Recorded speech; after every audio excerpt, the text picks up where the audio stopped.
अस्सलामु अलैकुम वरहमतुल्लाहि वबरकातुहू। मोहतरम दोस्तों, मैं हूं गुलाम मोहम्मद और आप देख रहे हैं दीनी मजलिस। दीनी मजलिस में आपका इस्तकबाल है।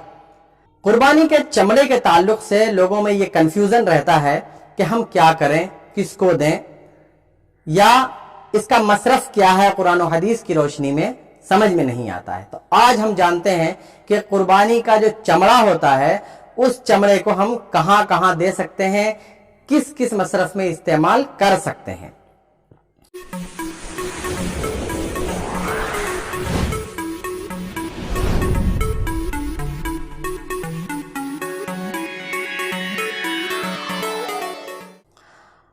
कुर्बानी करना वाजिब है और उससे जो चमड़ा हासिल होता है वो चमड़ा कई जगहों पर इस्तेमाल हो सकता है।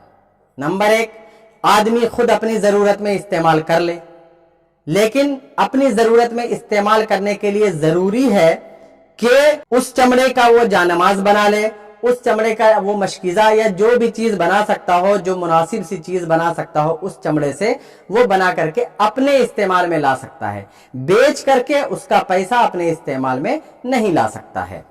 दूसरी बात यह है कि किसी गरीब मिस्कीन फकीर को वो चमड़ा दे सकता है, यानी उसके इस्तेमाल के लिए दे सकता है, या बेच करके उसकी कीमत भी किसी गरीब को दे सकता है।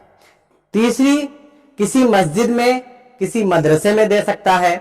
मदरसे में अगर मदरसे के लोग आते हैं तो उनको डायरेक्ट दे दिया जाए, और अगर नहीं आते हैं, खरीदने वाला आता है तो उससे बेच करके उसकी कीमत मदरसे में दे दी जाए।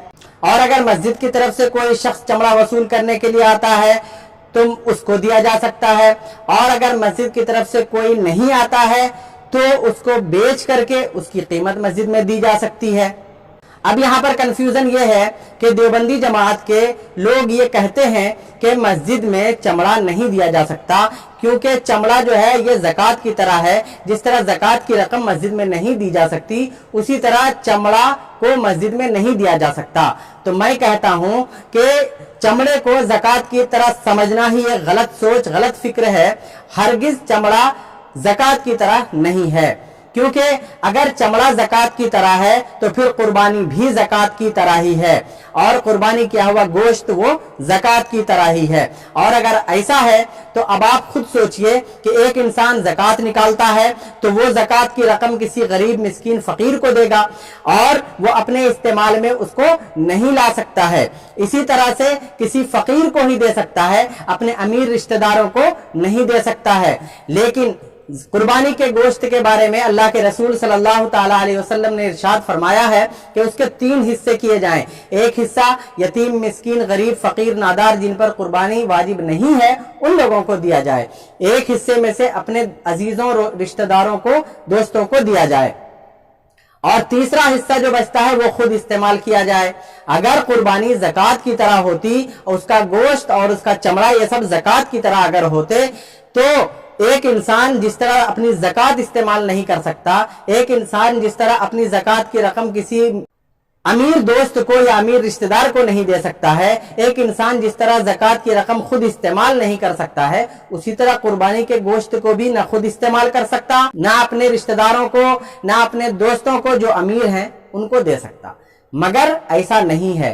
तो जब ऐसा नहीं है तो कुर्बानी का गोश्त और उसका चमड़ा एक अलग चीज है, ज़कात एक अलग चीज है, दो अलग अलग चीज हैं। दोनों को एक साथ ना जोड़ा जाए। और कुर्बानी का चमड़ा ये मस्जिद में दे सकते हैं, बल्कि किसी अमीर आदमी को भी कुर्बानी का चमड़ा दिया जा सकता है और वो बेच करके उसको अपने इस्तेमाल में ला सकता है। अगर ज़कात की तरह होता तो ये मसला हरगिज ना होता कि कुर्बानी का चमड़ा किसी अमीर आदमी को भी दिया जा सकता है। उम्मीद है कि आपने वीडियो को अच्छी तरह से देखा होगा और मसले को समझा होगा।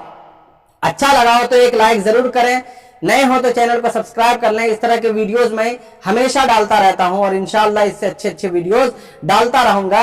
उम्मीद है कि आपको हर वीडियो पसंद आएगा। अल्लाह हाफिज, अपना ख्याल रखें।